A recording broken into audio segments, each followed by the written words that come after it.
Welcome to the Private Practice Startup Podcast, where we help mental health professionals grow their dream practices and live a life they love. We chat with successful private practitioners, business coaches, and marketing experts, bringing you tons of practice building tips. We invite you to take advantage of our private practice paperwork and our signature marketing e-course. And we have a gift for you. This is the exact methodology we use to create our six-figure private pay practices and have helped many other therapists do the same. Go to privatepracticestartup.com and on the homepage, click the button to download a free copy of your dream private practice playbook. Now on to today's episode. Hey everybody, welcome back to another episode of the Private Practice Startup Podcast. I'm very excited about today's podcast. We've never done a panel discussion with a bunch of practice owners, so this is exciting. It's probably might get a little rowdy. There's already a lot of excitement on this podcast before we hit record, so we're going to definitely bring you the goods and different perspective, which is so important. So today we're going to be talking about what works for converting callers into clients. Kate and I often talk about the different aspects of your business and how the system has to work together. And one of the places people often get tripped up is when they get that new client call. And I know I've shared my story many times over, and I'll probably share it again today, but really want our guests to take the center stage of what's working for them as they convert callers into clients. So let me introduce you to our panel. So we have Ruth Harbin of Ruth Harbin Counseling. Ruth works with highly sensitive teens and adults to help them find courage and experience more joy. Ruth is passionate about building a community that includes individual therapy, expressive arts workshops, and community events. And Ruth is actually one of our coaching alumni, and we just got to share all the successes that she's having and enjoying, and we couldn't be more proud. That's always the best thing to hear. And we also have Dr. Amber Ault, a psychotherapist, coach, and consultant specializing in supporting people affected by challenging relationships with narcissistic partners and family members. She brings to that work training in a crisis and disaster response, EMDR, and Gottman Couples Therapy. In addition to seeing clients, she writes self-help books for folks struggling with toxic relationships. And also we have Jackie Schwartz, Lmft. Jackie is a third-level trained Gottman therapist who's been helping couples heal and improve relationships. Jackie specializes in couples, the science of love, and what it takes to make a relationship work. Jackie has been in private practice for 8 years and is a regular guest blogger for Bayview Therapy and has been a featured guest writer in Shondaland Magazine. So that is our panel today as we dive into what works for converting in callers into clients. But before we do that, we hope that you guys joined Kate and myself last week as we talked about a micro question we get about naming your practice. And you'd probably be surprised by the answer we give. So if you're in that place of naming your practice or going through a rebrand and don't know what to name your practice, make sure you check out that episode. So before we dive in, let's just take a quick moment to thank our sponsor for supporting this episode. Is managing your practice stressing you out? Then try Therapy Notes. It makes notes, billing, scheduling, and telehealth a whole lot easier. Check it out and you will quickly see why Therapy Notes is the highest rated EHR on trustpilot.com. With over 1,200 verified customer reviews and an average customer rating of 4.9 out of 5 stars, you'll notice the difference from the first day you sign up for their free trial. They offer live phone support 7 days a week. So when you have questions, you can quickly reach someone who can help, and you're never wasting your time looking for answers. If you're coming from another EHR, they make that transition really easy. Therapy Notes will import your client's demographic data free of charge during your trial, so you can get going right away. Use the promo code PPS as in Private Practice Startup, that's PPS, to get 2 free months to try out Therapy Notes for free with no strings attached. And remember, telehealth is included with every subscription, absolutely free. Make 2022 the best year yet with Therapy Notes. Good afternoon. I almost said morning, ladies. How's everyone doing? Doing good. Doing all right? All right. Doing great. All right. I was saying how excited you all are. I mean,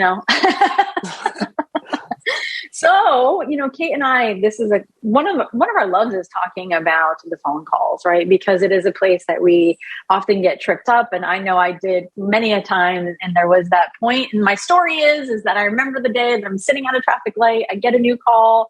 I know it's probably a potential client, so I have to answer. And they said, "Do you take Cigna?" And I said, "No." And then there was no other person on the phone. So I was like, if I don't figure this out and fast, I'm not going to have a business. So I knew that started my journey on that. And Kate and I, compared notes and really love talking about this topic and really creating an engaging way to connect with potential clients, but also not getting into a therapy session. So, I don't know, maybe let's start off with just kind of a personal story, like your own difficulty of what didn't work. And then we'll dive into what's been working. Ruth, you want to go? Sure. So what the difficulty, I think, was not being clear on the outcome that I wanted from this call, right? So not setting out from the get-go, hey, this is why we're on this call, this is how long this call is going to take, and this is the outcome we're trying to get from this call. So just like an example would be, this is a 15-minute call for us to decide whether we want to work together. Perfect. So like setting that standard and expectation up front, because you're right, if we don't have clarity, like that could turn into a therapy session for sure. Right. Or, if you're not clear on what services you're definitely have available, definitely, have space for, because I would get caught in that, well, I could potentially see you here at this time, or I could, I'm not really seeing kids anymore, but since you were referred from this person, right? And so like not going into the call, like super clear on your own answers.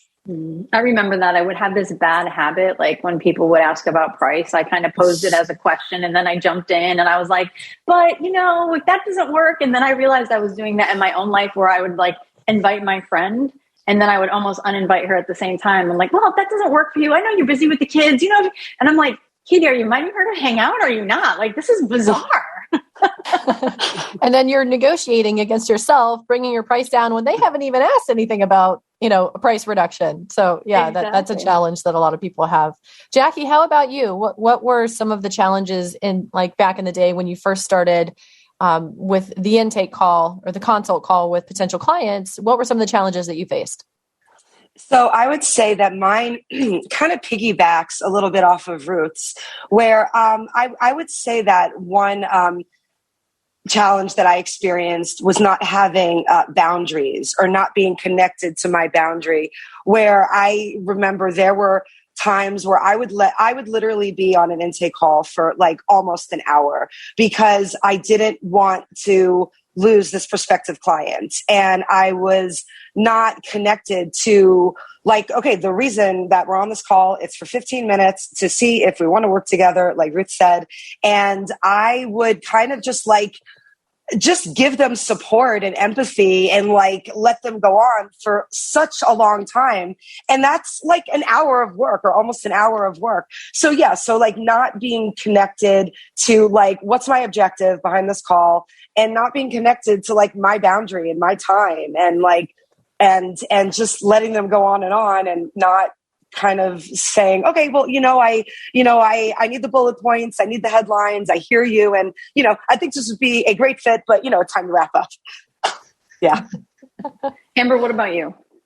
Yeah, I just would amplify this theme, which is early on. I also had that experience and it's really important. It was very helpful to me at the point where I narrowed my client focus. And also took the advice of a senior clinician who had been in the business for a very long time. And she said, I hear that your schedule is all over the place because you're driving across town to meet this client because that's when they're available. It's important for you to know, like, here are my hours. And once you do that, people will either fit into your hours or they won't. So again, getting that kind of clarity and those kind of boundaries about like, what's the nature of this call? What's the nature of my practice? And who do I work with? Because early on, it's tempting to be, because many of us are generally and broadly trained, it's tempting to say, sure, I can do that. Just because we can do something doesn't mean we should. So yeah. That narrowing as you get more experience, I think is really important. What I'm hearing is kind of the theme of like being clear, knowing what your schedule is, knowing who you work with, knowing that this is just 15 minutes, knowing the nature of the call and the reason to help us then move to the next step. So that's what I'm hearing. So how do you kind of start your call? What is your structure? when they call, what do you do first? Amber, why don't we start with you? Sure. I thank the person for calling. I ask what their concern is. I give them an opportunity to give me a little bit of a background. I ask them what they're looking for in therapy, what they hope to get out of it. And so, and then I'm always assessing whether my skills are a good match for what they're looking for, or whether this is a person that I need to refer to a colleague because there might be somebody who's a better match for them. So that's Great. Kind of the structure of my call. Nice. Jackie, what about you? So how I start a call, that early structure, I would say that, kind of as Amber said, I say it's great to speak with you. I'm so glad we were able to carve out this time to connect for a few minutes, to see if this is a fit. I want to get some info to know the best way to be helpful for you. And then I give them some opportunity to give me some clarity on what they've been experiencing and what they've been concerned about and what they're prioritizing as far as the couple's work goes, and just give them space to do that. And then we go from there. That's how I start, though. Great. Thank you. Ruth? So I start usually by introducing myself and asking how they got connected with me. So were they referred by a specific person, or did they find me on Psychology Today or directly from my website, or have they known me from a community event? And then I ask them if there's not a specific referral, what about my website or my specialties or whatever kind of made them choose to call me. And then asking them if they've been in therapy before. So kind of assessing, okay, how much of this therapy process do I need to reveal to them, or process of onboarding in therapy, not using onboarding, but, and not using the word onboarding. But that gives me a feel for, okay, am I working with someone who I need to assess how I might be different from past therapies that they've been in, or are they super newbie and just like what they can expect from a a therapeutic relationship in general. Nice. And then, and so that gives me ideas of what kind of relationship they're looking to work with. And then lastly, I touch on what are some of the struggles that, again, prompted them to call, kind of made them make the decision between staying in their place of trying to do it themselves, and then what they wanted to move forward to get help with. And then I explain how I work in a mind-body connection, and if they think that's something that's going to connect with what they're struggling with. And then we talk about fees and scheduling. Nice. I love that you have them tell you what had them reach out to you. So, one of the things, I know that most therapists hate the word sales, not just general, most people hate the word sales, right? But when you're having the client, and this is why our skills are so amazing for sales and marketing, right? When you're having the client give back to you why they reached out to you, and you can highlight those things, that's really important. Like, they're already, if your website is beautifully designed and it speaks to them, or your directories, like, it's selling themselves on you. So you don't have to do the hard sell. So I love that you inquire about that. Yeah. Let's just take a quick moment for our sponsor. Let's face it, the working world looks different than it ever has. Whether you're a brick and mortar private practice or an online practice, taking care of your team couldn't be more important. That's where Gusto comes in. Gusto's modern HR platform makes it easy to hire, pay, manage, and support your employees or independent contractors all in one place. That means no more jumping between applications and no more jumping through hoops. Your payroll, benefits, hiring, and onboarding, team management tools, and so much more are all in one convenient place. On top of that, Gusto provides actionable insights to inform decisions around workforce costing, competitive compensation, and employee engagement. So all these tough decisions you make each day as a business owner just got a whole lot easier. The best part? Listeners of our podcast get 3 free months of Gusto by going to gusto.com/PPS. Insurance billing can be frustrating and difficult to master, especially when you would rather be spending time with your clients or building your private practice. Practice Solutions is a full-service billing company that specializes in the mental health industry. Whether you're a solo practitioner just starting your practice or a large group practice, hiring Practice Solutions to take care of your insurance billing can yield more time that you get to reinvest in your business. Practice Solutions can not only give you back your time, but can also give you peace of mind on revenue streams with consistent and communicative billing practices. They've helped clients reclaim thousands of dollars in unpaid claims. According to a current client, Practice Solutions has been amazing for my practice, its growth, and my peace of mind when it comes to billing. If you're looking to add a friendly and reliable billing expert to your team, reach out to Practice Solutions by filling out a contact form at www.practicesol, that's practicesol.com/startupnation or calling 734-437-9432 extension 709 to learn more. So I'm curious. Go ahead, Kate.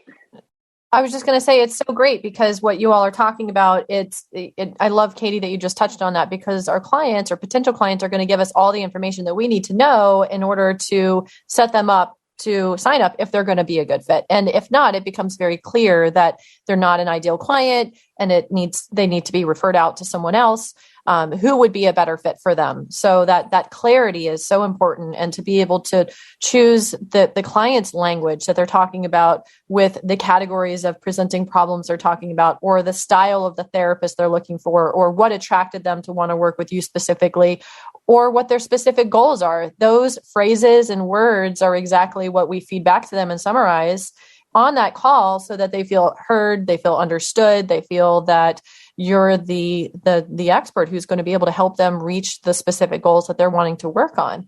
So I love that you're all talking about that and setting it up. So we talked about kind of the first overarching phase of the call, and where do you all go next from there to move the call along and help transition them towards really setting up the session and the next steps that take place? So Jackie, let's come over to you. Where do you go next? Sure.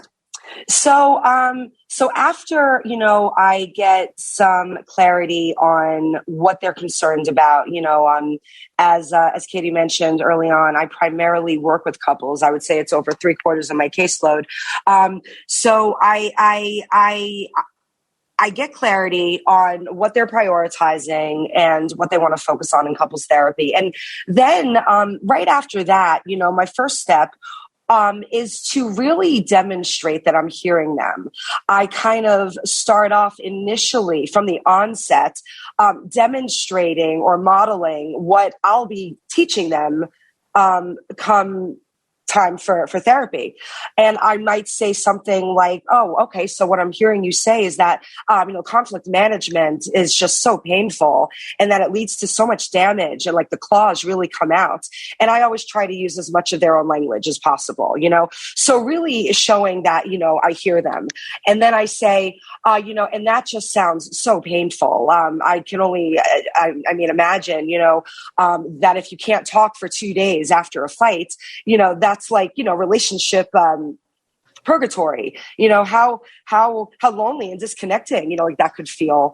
And usually on the other line, they're like, oh, you have no idea. Yes, definitely.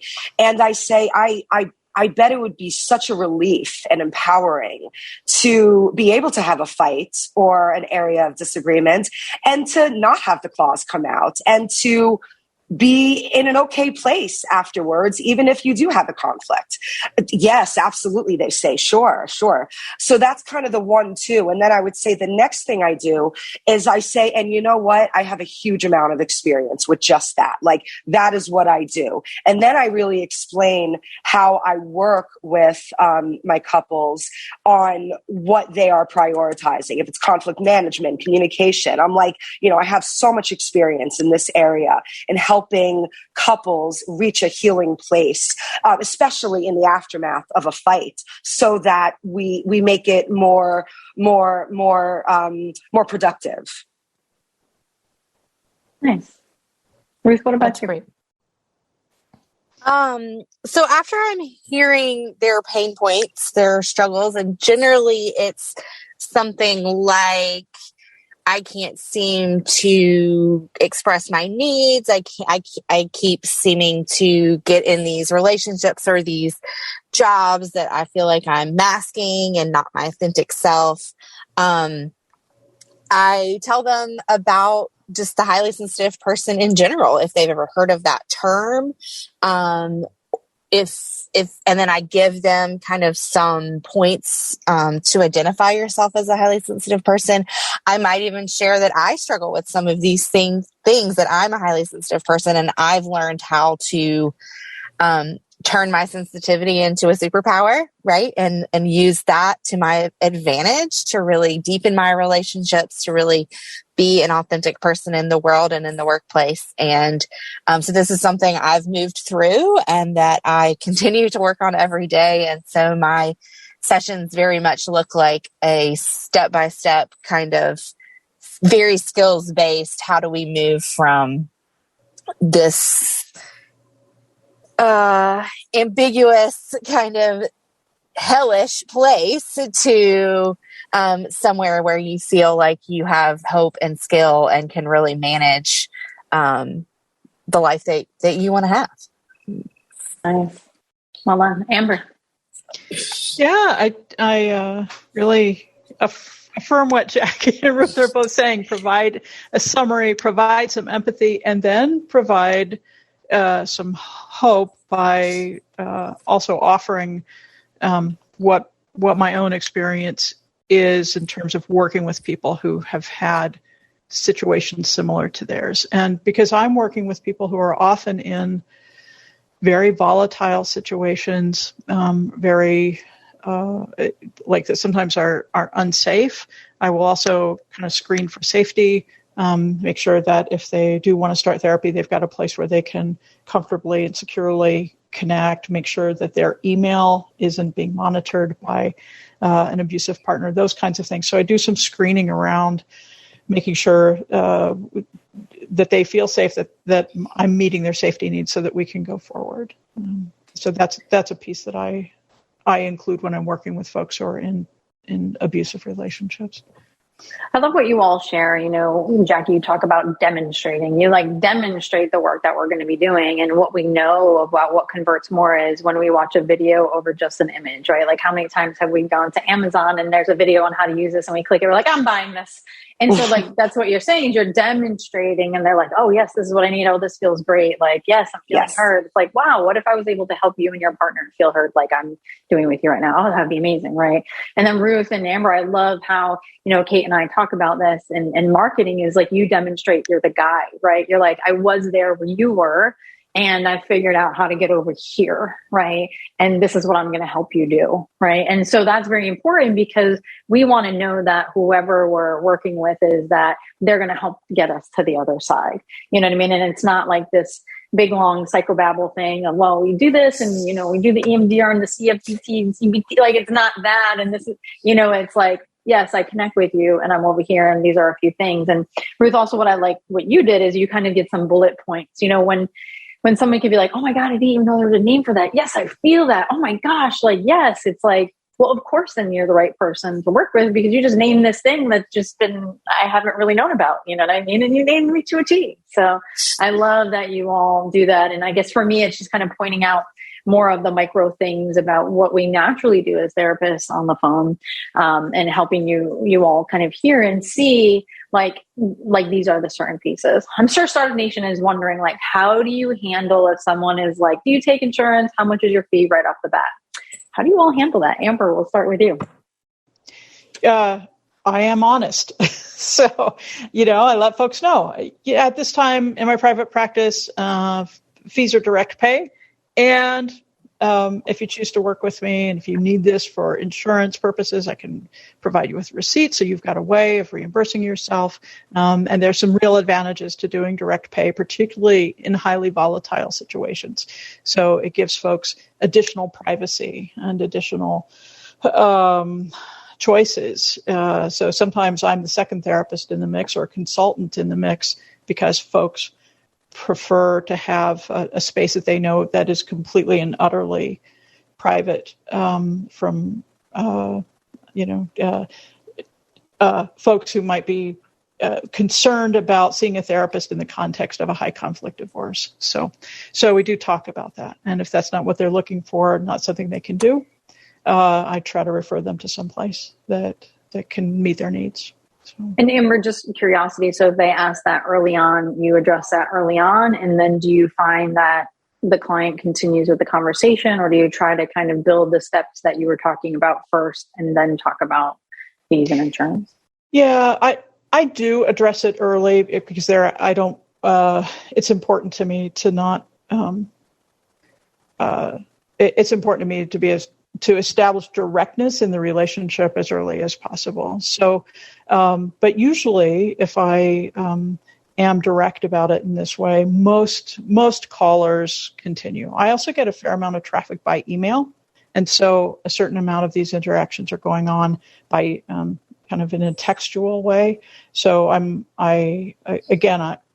keeping with this idea that we are demonstrating what we want to teach, I try to be as forthcoming as possible, as early as possible. So beautiful. Yeah. Ruth, what about you? So I am very upfront about my fees on my website. I haven't yet put them in my consultation form, but I would like to do that. So I actually do a 2-step where they can call me or email me, but I don't generally pick up the phone. They then go to my voicemail that says, go to my client portal to schedule a consult. Right. And then I'll email them back and say, thanks for reaching out. If you're interested in working with me, this is the process. And so they actually go to my client portal, schedule a 20-minute consult, video consult through the portal, even if they're going to come see me in person later for their actual work. And so they then have to fill out a consultation form that says, this is what I'm looking for.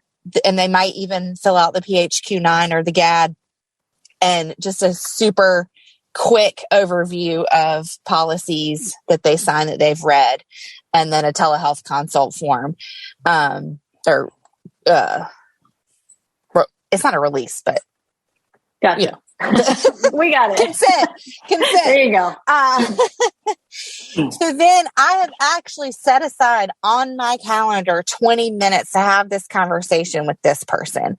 So I find when I pick up the phone, I'm just scattered, and I don't like to just willy-nilly, pick up the phone. So this is the best way I've found for me to be super present with this conversation. And generally, when people call me, that is their first question. But when people connect with me through a consult, if they've gone through these steps to do a consult, that is not their first question. And so they might have that at the end. They might say, I have such and such insurance. Is that something we can use? And I'll say, no, this is what I use. This is why, these are some of your options. So that's how I've navigated it, because, I don't like deferring it. And I haven't figured out a way to have more than a conversation about it on the phone. I love how you have leveraged technology to work for you. And you know your strengths and your weaknesses, and you have set up the system to help keep you organized. And you also set it up so that they have a lot more information about you and your policies and procedures and rates. And, you have that clarity before you even schedule that, or before they even schedule that consult with you. So I would imagine it sets them up to say yes. And once they've gone through all of that, they've got some skin in the game. Yes. I find that that they're going to be, even if they're looking to use an insurance, they have now had this conversation with me that they can confidently say, doesn't matter, going to work with you anyway, or I really enjoyed talking to you. Do you have some colleagues you can refer me to? And now I have, 15 minutes worth of information that I can give them a pretty solid referral. And then now they, might come back to me later with a different issue or a family member or a friend, right? That says, I spoke with Ruth and she actually got back to me and she actually, gave me some resources. So. Nice. I love it. And the same thing like what Kate said. And I love how you do a video consult, right? So sometimes I wonder if I should have been an engineer because I get geeky about systems and conversions, right? So the fact that you do a video consult is a higher rate of conversion. I love that you put them through the process again.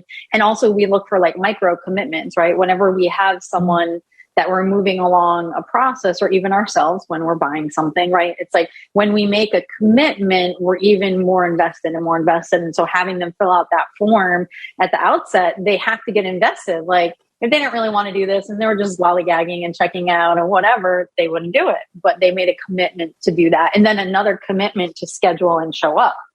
So I love that you've created this process. And like Kate said, as you know your strengths and the areas of improvement. That's awesome. Jackie, what about you with the insurance and fee question when potential clients throw that at you? Yeah, no, I definitely have admiration for anyone who knows how to just master technology to make it just to work for them. As Kate knows, I am a disaster with technology. But anyway, how I do it is, as Amber said, I'm just honest about it. It's nothing to hide. It isn't anything to avoid. It's, I just say, hey, like, this is the fee. And then it's very easy to tell if they were hoping to use insurance. I'll kind of hear them say on the other line, like, oh, okay, so you don't take insurance, huh? And I'm like, no, I don't. But then I say, you know what? I actually have a question. What is most important to you about the therapist who you trust to work with? Are you looking for a therapist or shopping based on price or based on who accepts your insurance? That maybe, have an effect on who you end up working with. How we shop can determine, how we purchase, air quotes. And so I say, is that the most important aspect of who you choose to work with at this time?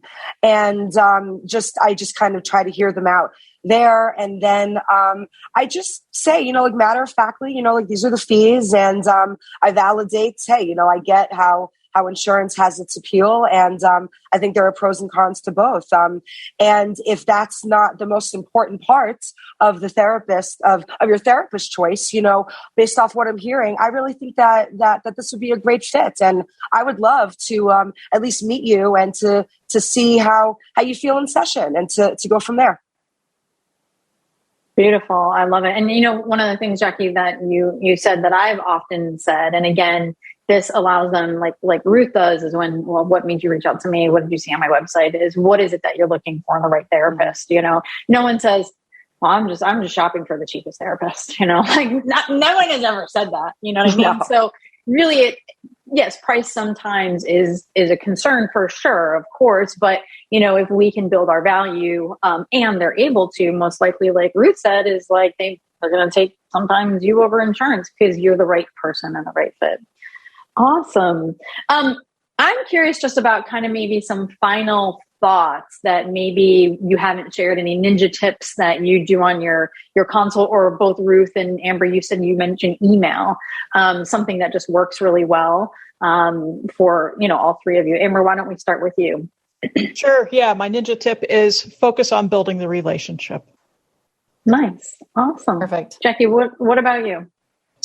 I would say a ninja tip would be to early on establish a connection and a rapport and demonstrate empathy, and that you are showing that you care about their journey towards healing and their experience. Beautiful. Ruth? So I try to show up on the call or on the video exactly how I show up in session, which is super laid back, super informal. A lot of the feedback that I get from the clients that I work with is that it's a very non-sterile, unclinical environment. They really like that. It very much looks like a living room when you come into my office and sit your stuff down. So I really try to mirror that, which is again why I think I really like the video call, because I can see their facial expression. They can see my office and what I'm wearing, and that I have no makeup on. And that's just, I think for me, that just people work with me because of who I am. Right. And so that's just really important. Beautiful. And what do you all hope that, our Startup Nation takes away from your message today, Ruth?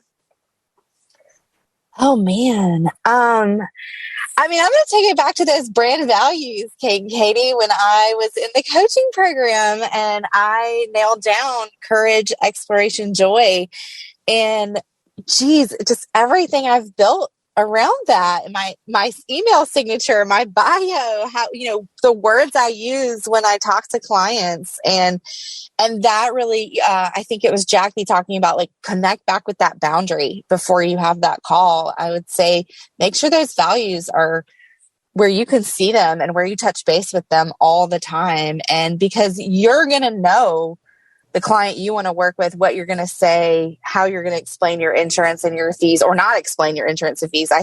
That is also, like, silence is golden when it comes to my fee is meh. Great. And then say nothing. Yes. Anyway, but just connecting back with just you, who you are, your brand, your value, why you're providing this service, I think keeps you out of that scarcity mindset of bending over backwards for people that are just not going to be the right fit anyway. And I love that you share the brand values. I get chills. And, like, to me, when you know your brand values of your company, life becomes easy. Like, that becomes your decision-making process. So, I love it. Jackie, what about you? What do you hope that Startup Nation takes away from your message? Oh boy, I would say to piggyback a little bit on what Ruth just said, to show up as your as your authentic self. It's okay. Like, people want to they want to connect to you. They want a human to human experience. Be you, be appropriate, of course. It's a different context than how you are with your friends. But, like, it's okay to be yourself. It's okay to show up as yourself. It's okay not to be sterile and whatever, like clinical, or like, it's okay to let yourself shine through and to value and feel really confident in what you have to offer, because it is really of such high value. And I think that a lot of new therapists especially underestimate their value, and they accept far less than what they should. Preach, Jackie, preach. Woohoo, yeah. Amber? Yeah. I'd say know your why. Why are you in this? How are you changing the world by doing the work that you do? Know who you're passionate about helping, and don't be afraid to be very specific about who you are passionate about helping, and letting go of some of the clients who will be better served by somebody else, so that you can focus on the folks who really need your special skills. Beautiful words of wisdom. And we thank you so much for being part of this panel discussion. And Startup Nation, if you're kind of starting out or you're not really sure how to master the call, all of our panelists have actually utilized our call script, which is a step-by-step process. And, I go in and do a tutorial video for you, and we explain kind of part of the neuroscience and the science behind why we ask what we ask. So you guys can definitely grab that. It's usually $197. If you put in more clients for the coupon code, you'll get it for $59. We'll add that to the show notes page so you can grab that. But ultimately, and another good tip I would say is practice with a colleague. Remember all that role play stuff they made us do in school? You've already been doing it. It's a great way to practice, to really try to nail down the call and really just enjoy the people that you're working with and work with the right client. So I so appreciate you all being here with us today. I appreciate you, Startup Nation, checking out this podcast. And we hope that you join us next time for another super important podcast, which is how to stay on top of those notes. We know that notes are the bane of therapist existence, and Kate and I give some more quick tips on how to manage all of that. Kate? Yes. Thank you all so much for being here. This was such a fun discussion, and I loved hearing your tips for Startup Nation on how to convert more potential clients into actual clients. And Startup Nation, hope you all enjoyed this episode. We always love hearing from you and want to encourage you to subscribe, rate, and review the show. You can do so on our show notes page. And if there's a topic that we haven't talked about in this almost 300 episodes, definitely let us know, because we're always trying to create content that specifically meets your needs along the practice building journey. So we will see you on the next episode. Thanks everyone for being here, and have a great week. Take care. Thank you. Bye. Thank you. Bye. Thanks for joining us on The Private Practice Startup. Visit theprivatepracticestartup.com for awesome resources, free trainings, attorney-approved private practice paperwork, and so much more.